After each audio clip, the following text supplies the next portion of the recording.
오늘은 우리 예수님이 이 땅에 탄생하신 성탄절입니다.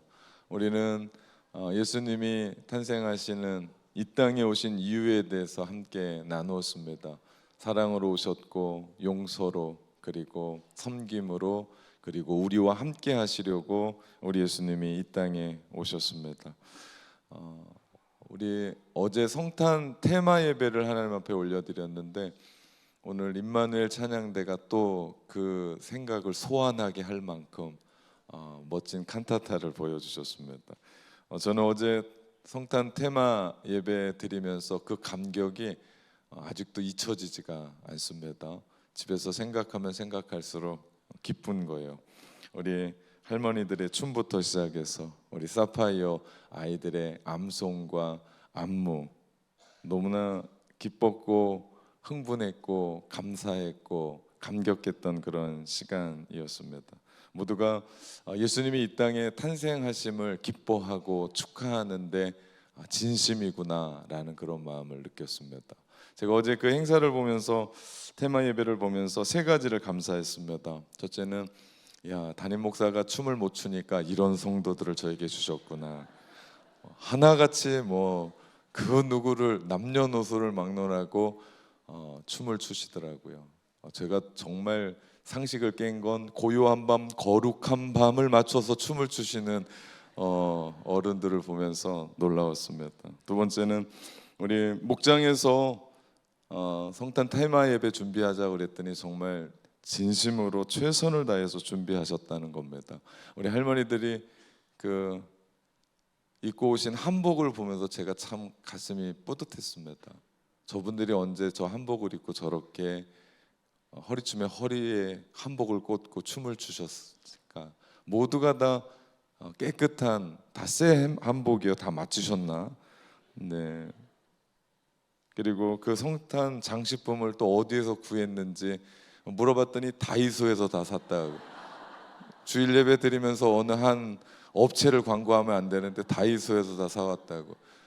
저희 목회실은 가장 가까운 주방부에서 입는 조끼랑 고무장갑 끼고 왔는데 저희가 회개했습니다. 앞으로 목회실 더 잘해야겠다. 세 번째는 우리 교회가 행사를 했는데 저는 그게 행사가 아니더라고요. 저는 행사 하나하나를 보면서 얼마나 눈물이 나는 걸 참았는지 모두가 다 복음이더라고요. 예수님의 이야기고 예수님의 지나갔었던 그 말씀이고 그 꾹꾹 참았었던 그 마음이 우리 토파지의 블랙라이트로 예수님의 그 모습 그리고 내가 나를 사랑하느냐 정말 우리에게 주시는 하나님의 음성 같았습니다. 이 복음이구나.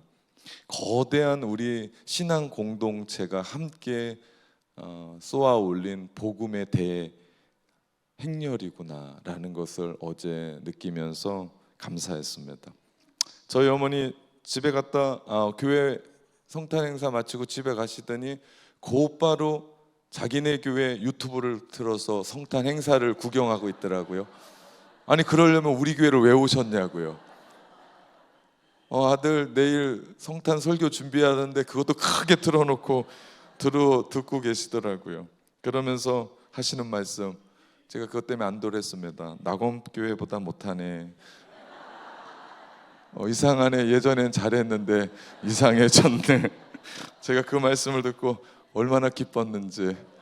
네, 홍성교회가 저희 교회 2배 됩니다. 그런데 저희 어머니가 그렇게 얘기를 하더라고요.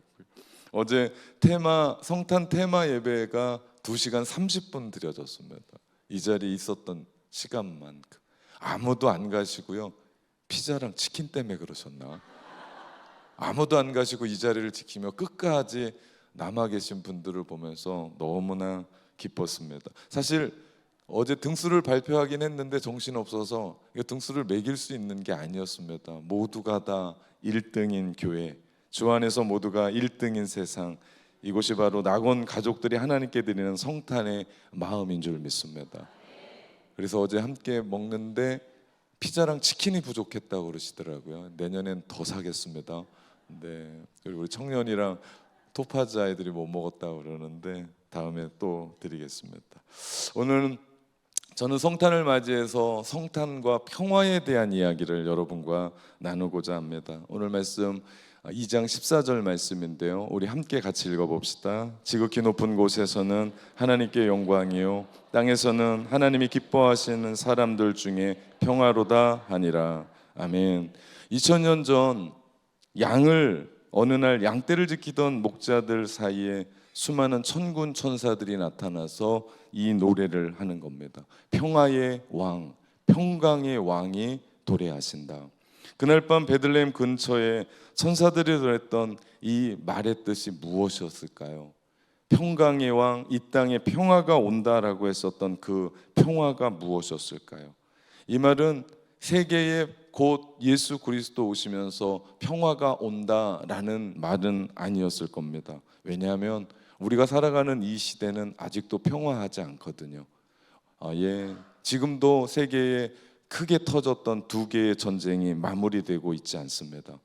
3000년 역사 속에 크고 작은 전쟁이 있었는데 전쟁이 없었고 평화 있었던 시대가 300년이 채 안 됩니다. 반란은요 3000년 역사에 8000번이나 일어났습니다. 그러니 평화라고 얘기할 수가 없습니다. 천사들이 오늘 전하는 이 평화는 분명 이 땅의 그냥한 평화는 아니었을 겁니다. 예수님도 그렇게 말씀하셨어요. 마태복음 24장 6절에 난리와 난리 소문을 듣겠으나 너희는 삼가 두려워하지 말라라고 말씀하신 걸 보면 예수님 오시고도 평화는 아니다. 소문이 그렇게 난다. 그러므로 예수님 탄생 이후 다툼과 분쟁과 전쟁이 없을 것이라는 말은 아닐 거라는 거죠. 그러면 성탄에 천사들이 우리에게 전했던 그 평화의 소식은 어떤 의미일까요? 천사들이 했던 말을 다시 한번 보면 기뻐하심을 입은 사람들 중에 평화로다 말씀합니다. 다시 말하면 이 평화는 하나님의 선하신 그 뜻을 체험한 사람들이 누리는 평화라는 사실이죠. 우리 안에 예수 그리스도가 우리 안에 살아계신 그 사람만이 누리는 평화일 겁니다. 더 구체적으로 말하면 예수 그리스도의 십자가의 은혜로 구원받은 사람들이 누리는 평화라는 사실입니다. 이 평화는 그냥 주어지지 않습니다. 이 평화는 예수님의 십자가, 다시 말하면 그 크나큰 희생을 통해서 우리 가운데 주어지는 평화라는 사실이죠. 로마서 5장 10절 말씀을 같이 읽어보겠습니다. 우리가 원수되었을 때에 그 아들의 죽으심으로 말미암아 하나님으로 더불어 화목되었은즉 더불어 아멘. 여기까지 읽겠습니다. 그분으로 말미암아 우리가 더불어 화목하게 되었습니다. 에베소서 2장 2절부터 14절 말씀해 보니까 그때의 너희는 그리스도 밖에 있었고 이스라엘 나라 밖의 사람이라 약속의 언약들에 대해서는 외인이요 세상에 소망이 없고 하나님도 없는 자더니 이제는 전에 멀었던 멀리 있던 너희가 그리스도 예수 안에서 그리스도의 피로 가까워졌느니라. 그는 우리의 화평이신지라. 예수 그리스도의 십자가의 피 곧 죄사함 구속을 받은 사람들이 누리는 평화라는 사실이죠. 이것이 그날 밤 천사들이 선포했었던 성탄의 평화의 메시지였습니다. 성탄의 메시지, 이 평화의 메시지는 아무나 세상 지나가는 누구나 성탄 모자를 쓰고 있는 그 사람이 아니고 네온사인 밑에 있는 그 사람이 아니라 하나님과의 화평한 관계로부터 이 평화는 우리에게 시작된다. 예수님 자신도요 요한복음 14장에 이런 말씀을 하셨습니다. 같이 읽어봅시다. 평안을 너희에게 끼치노라. 곧 나의 평안을 너희에게 주노라. 내가 너희에게 주는 것은 세상이 주는 것과 같이 아니하니. 여기까지 읽겠습니다. 세상이 주는 것과 같이 않다고 말씀하세요. 이렇게 하나님과의 화평한 관계가 되어지면 우리 안에 평화가 임하는데 저는 오늘 두 가지만 얘기하려고 합니다. 하나는 내적인 평화입니다. 내 안에서의 일어나는 평화, 나와의 평화. 요즘 많은 사람들이 나와의 전쟁을 하는 사람이 있어요. 외부 게 아닙니다. 내 안의 전쟁. 오늘의 많은 현대인들이 마음의 병을 안고 살아가는데 이것이 바로 내 자신과의 평화가 깨진 사람들의 반증이라고 생각합니다. 그 예전에는 먹지도 않았던 약들을 많이 복용하고 밤에 밤잠을 자지 못합니다. 침대가 불편하냐? 아닙니다. 몇백만 원짜리 침대가 아니고 몇천만 원짜리 침대를 눕고 사는데도 예전처럼 잠이 오지 않습니다. 집이 허술하냐? 아닙니다. 예전보다도 생각할 수 없을 만큼의 평안한 집에 사는데 내 마음의 평화가 깨진 사람들의 모습입니다. 빅토르 위고의 단편 소설에 나오는 얘기입니다. 대포를 실은 배가 태풍을 만났습니다. 거친 파도는 대포를 묶은 쇠사슬을 단번에 단숨에 끌어버렸고, 선원들은 배 안에서 이리저리 뒹구는 대포를 고정시키기 위해 필사적으로 매달렸습니다. 선원들은 태풍보다도 배 안에서 대포를 피하기 위해 이리저리 몰려다녔습니다. 그때 선원들은 새로운 것을 깨달았습니다. 우리를 진정으로 위험에 빠뜨리는 것은 외부의 태풍이 아니라 제멋대로 굴러다니는 대포라는 것을 깨달았다라는 내용입니다. 인생을 살다 보면 복잡한 일들이 많습니다. 그러나 그때마다 우리를 당혹스럽게 만드는 건 외부의 문제가 아니라 내 안에 있는 문제라는 거죠. 외부의 정치적이고 경제적이고 사회적이고 환경적인 문제가 아니라, 북한의 김정은이 미사일을 쏘는 게 아니고 우리 3년여 뒤흔들었던 코로나가 우리 안에 문제가 아니라 내 안에 굴러다니는 대포가 문제였다라는 거죠. 그것이 내 마음의 평화를 앗아가고 빼앗아가고, 그래서 내 마음의 전쟁이 시작됐다는 거죠. 지금으로부터 2000년 전 예수님이 탄생하신 첫 번째 성탄절은 오늘처럼 화려하지 않았습니다. 아무것도 없었습니다. 오히려 지극히 초라하고 쓸쓸하기까지 했었던 성탄절이었죠. 나사렛에서 살던 마리아와 요셉은 인구조사를 위해서 고향 땅인 베들레헴으로 가고 있었고, 로마의 칙령에 의해서 수많은 사람들이 여관을 잡고 있었기 때문에 만삭이 된 마리아는 여관을 잡았는데 빈방이 없었습니다. 결국 동물들이 사는 마구간에서 예수님이 태어나셨고, 말과 소의 먹이통인 구유에 그 예수님을 누이셨습니다. 첫 번째 성탄절에 그 누구도 구주로 이 땅에 오신, 왕으로 이 땅에 오신, 평강의 왕으로 오신 예수 그리스도를 알아보지 못했습니다. 오늘날 성탄의 주인공이신 예수님을 모르는 사람들이 너무나 많습니다. 2000년 전 그 한 허름한 여관방에 빈방이 없었던 것처럼 오늘날 사람들의 마음 역시도 빈방이 없습니다. 예수님을 모셔드려야 될 빈방이 없다는 거죠. 이것이 오늘을 살아가는 현대인들의 비극입니다. 예수님을 모셔야 될 그 빈방이 물질을 채우기 시작했고, 명예를 채우기 시작했고, 쾌락을 채우기 시작했고, 스펙을 채우기 시작했고, 힘과 권력을, 누군가는 자식을 그 안에 넣기를 시작했죠. 그러니 그곳에는 평화가 없는 겁니다. 대신에 불안한 거예요. 다 갖고 있거든요. 근데 불안한 겁니다. 다 누리고 있거든요. 그런데 만족이 없는 겁니다. 아픈 데가 없거든요. 근데 아픈 겁니다. 나를 두렵게 하는 사람이 없는데 무서운 겁니다. 평화라도 다 같은 평화가 아닙니다.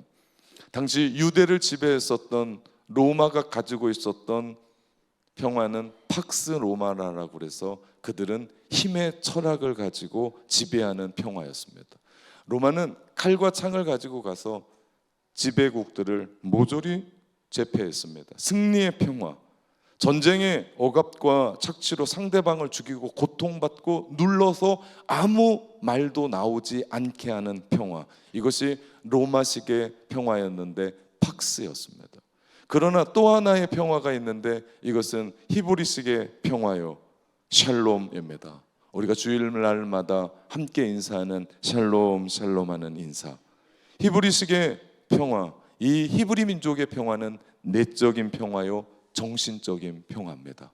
그렇기 때문에 히브리인들은 샬롬을 전할 때 건강한 자나 성공한 자나 아픈 자나 실패한 모든 사람에게도 이 샬롬의 평화를 전했습니다. 오늘날 믿는 사람들이 구해야 될 평화는 팍스가 아니라 샬롬입니다. 스피노자는 이런 말을 합니다. 평화란 싸움이 없는 것이 아니라 영혼에서 솟아나는 기쁨을 말한다. 정말 놀라운 말입니다. 평화는 싸움이 없는 게 아니라 영혼에서 솟아나오는 기쁨을 말한다. 이 평화가 바로 하나님이 위로부터 부어주시는 하늘의 평화인 줄 믿습니다. 우리가 이 평화를 노래해 봅시다.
그렇습니다.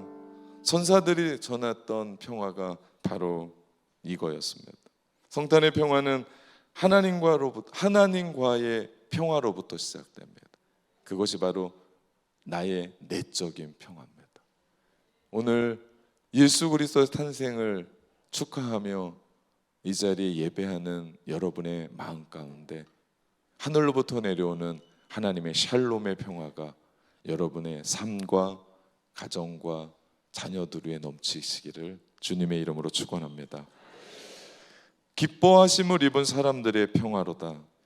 예수님의 탄생으로 인해 우리가 마음으로 누리는 두 번째 평화가 있는데 또 다른 평화가 이웃과의 평화입니다. 선사들은 땅에서 기뻐하심을 입은 사람들 중에 평화로다라고 말합니다. 이는 하나님께서 기뻐하시는 사람들 간의 평화를 얘기하는 거예요. 오늘 우리가 함께 예배하는 사람들, 각 가정으로 돌아가면 아내가 있고 남편이 있고 자녀가 있고 부모님이 계십니다. 또 우리에게는 이웃이 있어요. 친구들이 있습니다. 직장의 동료들이 있고 사업장에 만나는 사람들이 있고 거래처의 사람들이 있습니다. 그 사람들과의 평화를 얘기합니다. 오늘 예수님이 탄생하신 오늘 기뻐하심을 입은 사람들이 함께 예배하는 이곳에 서로 안에 평화가 넘치는 곳이 되어야 된다라고 말씀합니다.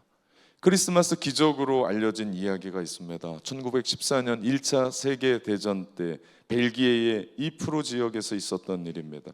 끝이 보이지 않는 지루했던 전쟁과 참호전의 일상에 병사들이 자연스럽게 지쳐갔고 어느덧 그 해에 크리스마스가 찾아옵니다.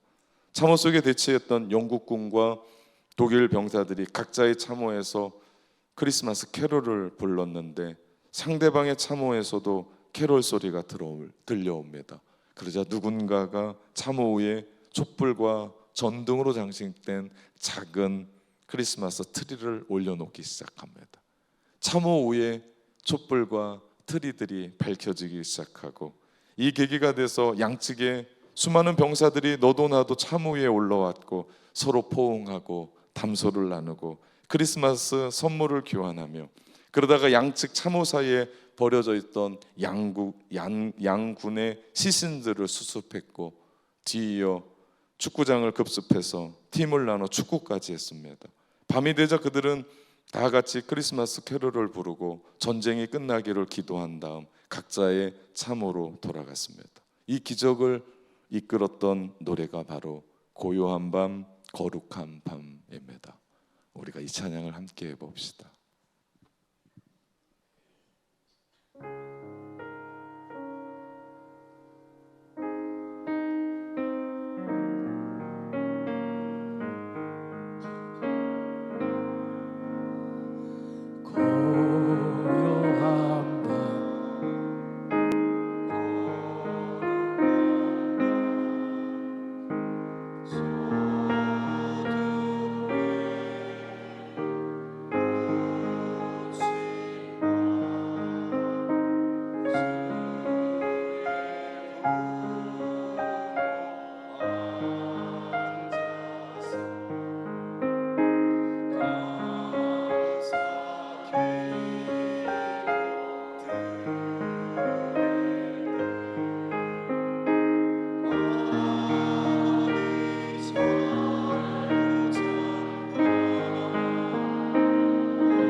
하나의 성탄의 노래가 죽음의 참호 속에 두려움과 절망과 비탄 속에 있었던 병사들에게 희망과 사랑을 불붙였다라는 것은 놀라운 일뿐만 아니라 기적이었습니다.